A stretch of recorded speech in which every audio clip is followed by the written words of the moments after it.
Hi, it's Dwyer, gamblersadvisory.com, dwyervip.com. Today is June the 24th, 2017. Remember, the opinion you should follow should be your own. Just consider this video to be a second opinion from a complete stranger online. Now first, let me lead with some comments about Jermain Taylor. Right now, people may recall that Jermain Taylor beat Bernard Hopkins. He's the guy who ended Hopkins' reign at middleweight, and that was a historical reign. Look at the number of title defenses, right? And he did so twice. There was a time when Jermain Taylor, former Olympian, was viewed as a big part of the future of boxing. Now, people need to understand that boxing, a sport I love, is a very dangerous sport. In many ways, it's like bullfighting, right? These guys are taking tremendous risk in the ring.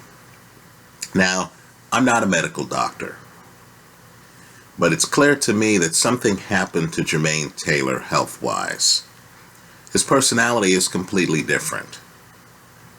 The actions he's taken, and just Google Jermain Taylor lawsuits, you'll see all about the allegations of him doing things like shooting people, right? The actions he's taken suggest to me a mental thought process that's been disrupted, perhaps corrupted by the sport of boxing. He's not thinking clearly. He's not doing the right things, right? Let me just say, head trauma can do that to you. So, Taylor, just from a health perspective, really isn't doing well, in my opinion, right? My opinion from thousands of miles away, right, over the internet, right? Taylor's not doing well. Someone could ask themselves why that's so, but just understand, Jermain Taylor today is not who you remember him to be, right? We're not talking about one bad day of making bad decisions. We're talking about multiple instances involving him. Well, of course, and I say of course because this happens far too often in boxing. Jermain Taylor, who fought in numerous big fights, right? Wasn't that him in the ring 2 times against Hopkins, 1 time against Carl Froch, 1 time against Arthur Abraham?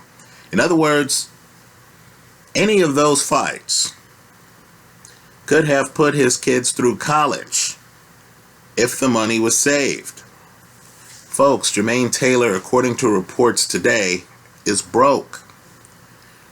Right? Now, in the real world, at least here in the United States, we talk about the 1%. Right? The 1% of people out there who have a lot of wealth. Right? You might remember the Occupy Wall Street movement. People were down at Wall Street protesting, saying, I'm with the 99%.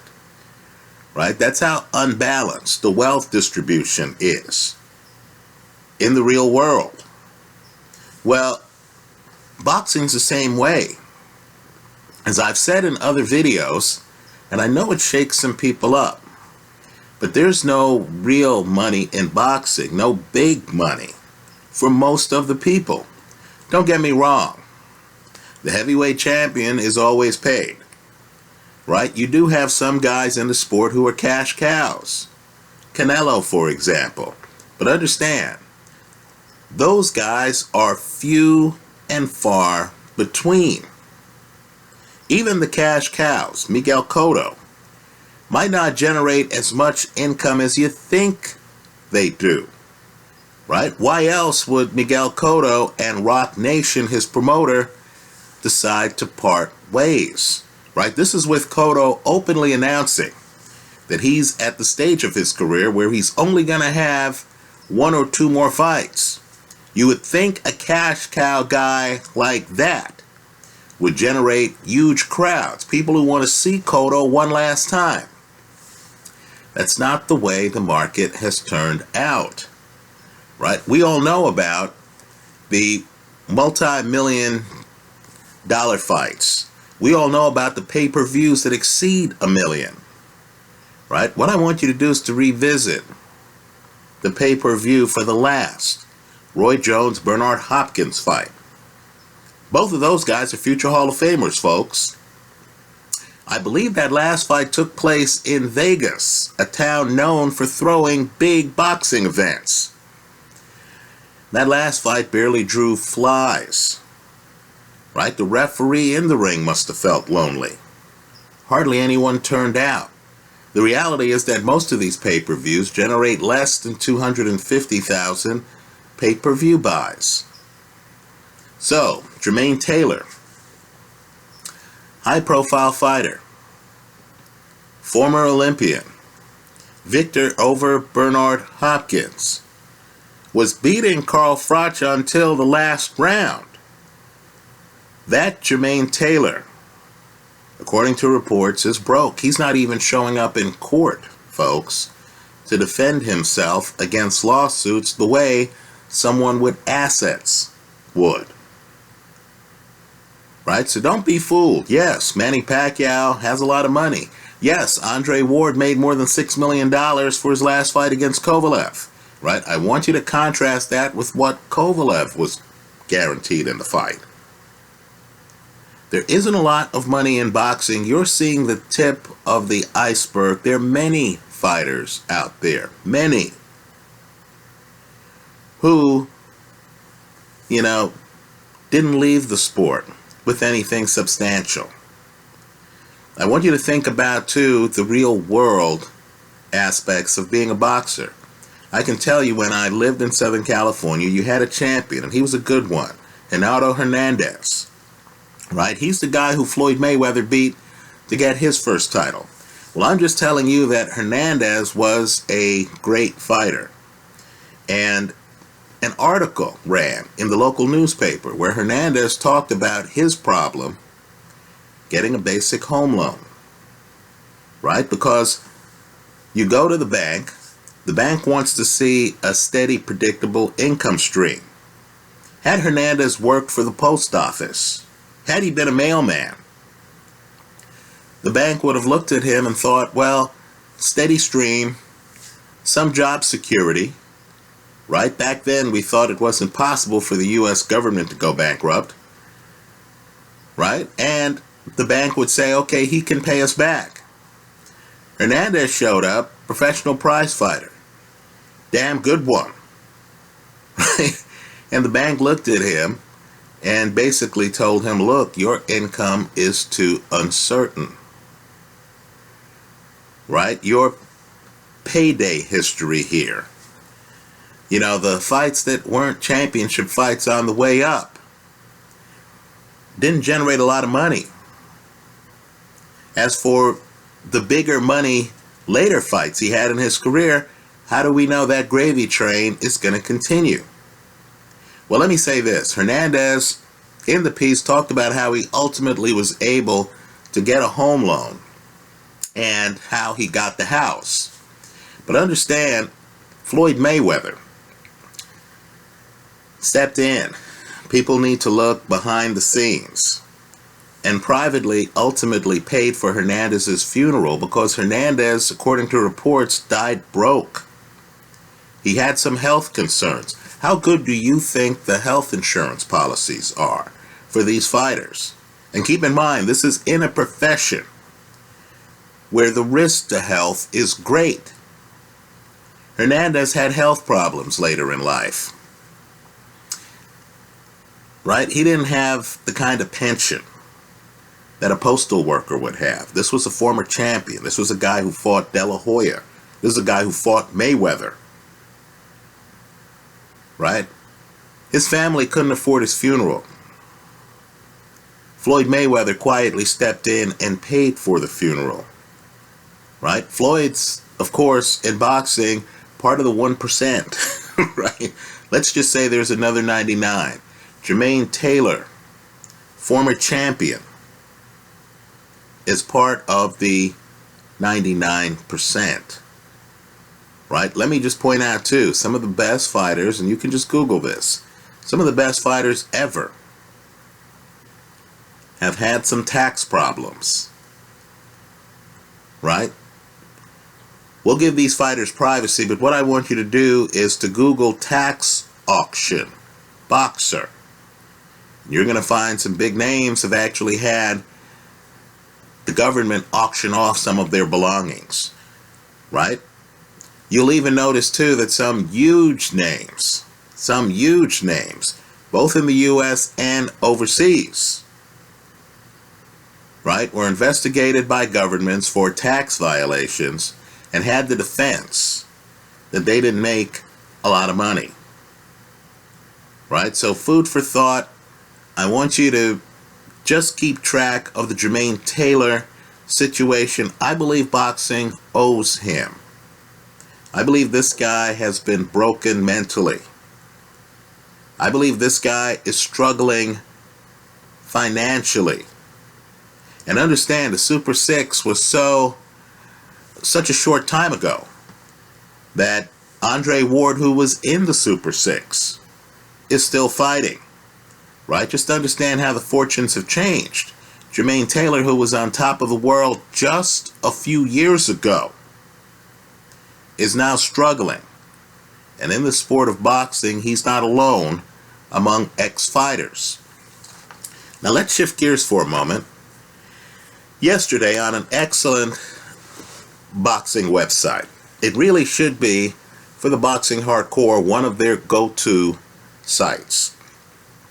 There's an excellent article by Keith Idec. Hope I'm pronouncing the name right. The last name spelled I-D-E-C. And the article is entitled Tony Weeks Owes Apologies to Sergei Kovalev and Andre Ward. Now let me pivot right here. You know, the way boxing operates, in my opinion, is the moment comes, fight night comes, right? It's really an expectation game. We go into fight night with certain expectations, and if a fighter exceeds those expectations, he's feted after the fight, right? To the victor goes the spoils. We congratulate him. He's up on the podium getting asked fawning questions by the press, right? He's exalted. But just understand, if the ending of the fight is a little bit shaky, if something happened in that fight that isn't completely on the up and up, there's a group that's going to give the victor his moment, right? Fighter's not to blame. He, went out, he won the fight. We want winners to get their moments. We want winners to have their victory laps. But there's a group out there that views themselves really as custodians of the sport. After the winner has his victory lap, that group is going to start talking openly about what went wrong in the fight, about why the fight has to be revisited and reconsidered. Right now, I know right after the fight, and I saw the post-fight video, got more than 5,000 views, which is a lot for me, right? You have other boxing people here online, Dante's Boxing Nation comes to mind, who have much bigger crowds than me, right? I actually prefer kind of like a coffee house local feel, right? For me, 5,000 views, that's a lot. That's a lot. And a lot of people wanted to hear a post-fight take on a fight, because I believe there's a lot of you out there who know something was wrong in this fight, right? You're not a hater. You can, like me, believe that Andre Ward, historically, right, with perhaps Joe Calzaghe, is the absolute best to ever put on the gloves at 168 pounds, right, in terms of a champion in that division, right? After all, Andre Ward did beat Carl Froch, didn't he? Right? Just like Calzaghe beats Bernard Hopkins. years ago, before Hopkins' decline. Right? Andre Ward is really an obvious Hall of Famer. Right? He's in the very short conversation of the very best ever at 168 pounds. Right? We're not here to detract from Andre Ward's accomplishments. But fights can't end on low blows. Especially not when the guy throwing the low blow has been warned by the referee earlier in the fight. Especially not when, in the round in which the fight stops, there arguably are multiple low blows. Right? That's not the way boxing's supposed to be. You can't have a fight end on a low blow and feel that the outcome is fair and just. So now you have the pundits coming out and pointing out parts of the fight in detail. When the fight finished, right, people were asking the question, wow, was there a low blow in the fight? Now that's in the moment, right? We're all celebrating some finality between these two guys, right? Because we, I believe, all know that first fight could have been scored differently. Right? So here we have the second fight, and looks like one guy has won it. So we say, okay, hey, well, these two guys met twice, and we have some finality. We know the winner. But understand, the question's changed since the end of the fight, hasn't it? I made an immediate post-fight video where I said, look, you know, the shots look borderline. Right? Then I found numerous photos from the fight, and I realized these shots weren't borderline. These shots were low. Right? I made a follow-up video here online where I actually put a link to a Twitter feed that had the last punch of the fight, which was clearly low. Well, now others have come out, and others are talking about the obvious low blows in the fight. In other words, the dynamics change. It's no longer, was there a low blow? Now the question is, how many low blows were there? Right? Understand too, I believe the last punch of the fight is an obvious low blow that Tony Weeks from the outside then feels compelled to stop the fight. Were this fight fought the right way, legally, in accordance with the rules of boxing, Tony Weeks wouldn't have had the power to stop the fight at that point. Right? If he felt that the low blow weakened Kovalev to the point where he couldn't continue, I don't believe Tony Weeks would have had the discretion to stop the fight then, because the fight would be stopped on an illegality. So I encourage people to read Keith Idek's BoxingScene.com piece, where he's making the argument that Tony Weeks blew it. He's talking about specific moments in the fight. He talks about the rules of boxing and how a referee cannot overlook fouls. Right? He can't. Well, understand, it's so clear that long-time, very successful boxing promoters, guys who are part of the 1% making big profits in the sport, are now talking about how the ending of the fight was wrong.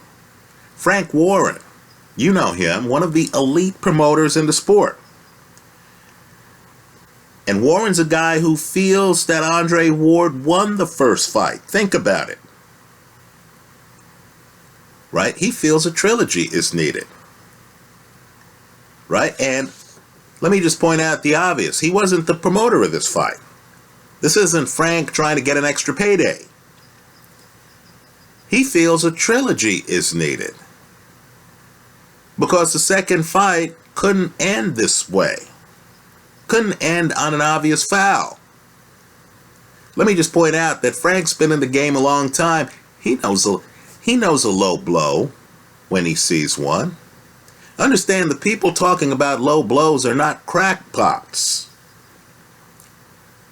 right? They're people who've been in the game a long time and who want to protect the game from dubious outcomes. Now you have Eddie Hearn coming forward. You know him. He's the promoter for heavyweight champion Anthony Joshua.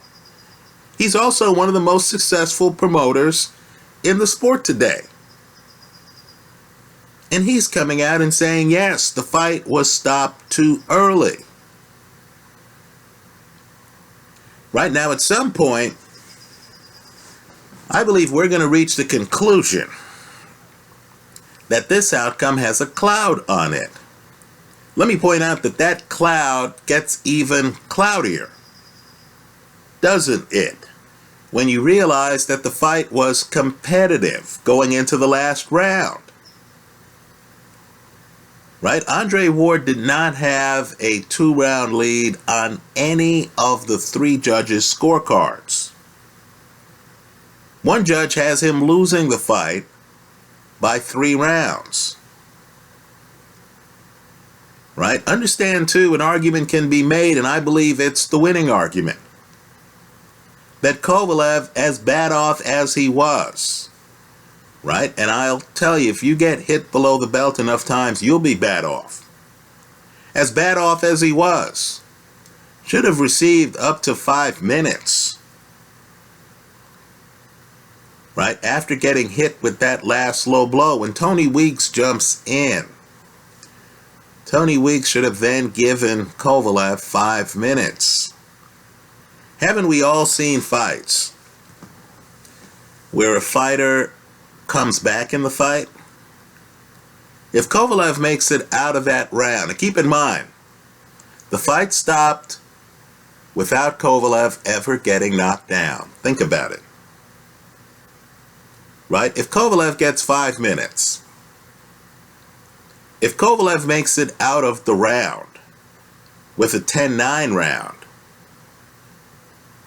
right, in Ward's favor, and it may not have been 10-9, but let's say it's 10-9 in Ward's favor for the round, right? Understand, Kovalev still would have 4 rounds left. He'd be down 2 rounds on 2 of the judges' scorecards.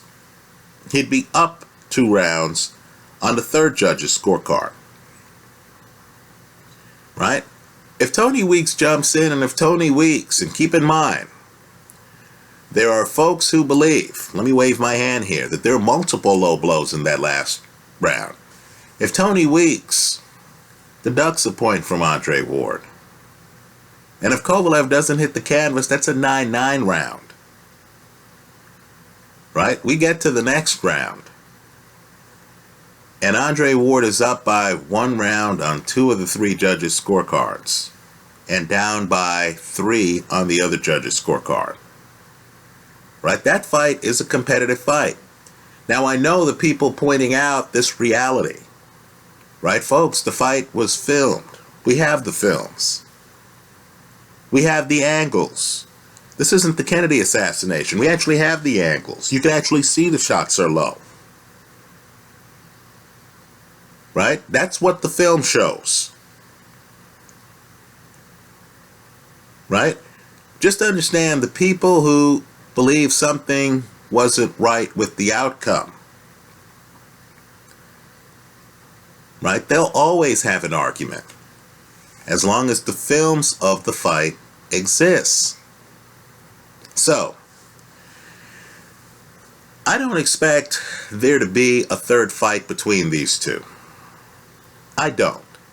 Simply because I believe Andre Ward can make the argument that he stepped in the ring with Kovalev twice. Hell, Adonis Stevenson won't even step in the ring with Kovalev once.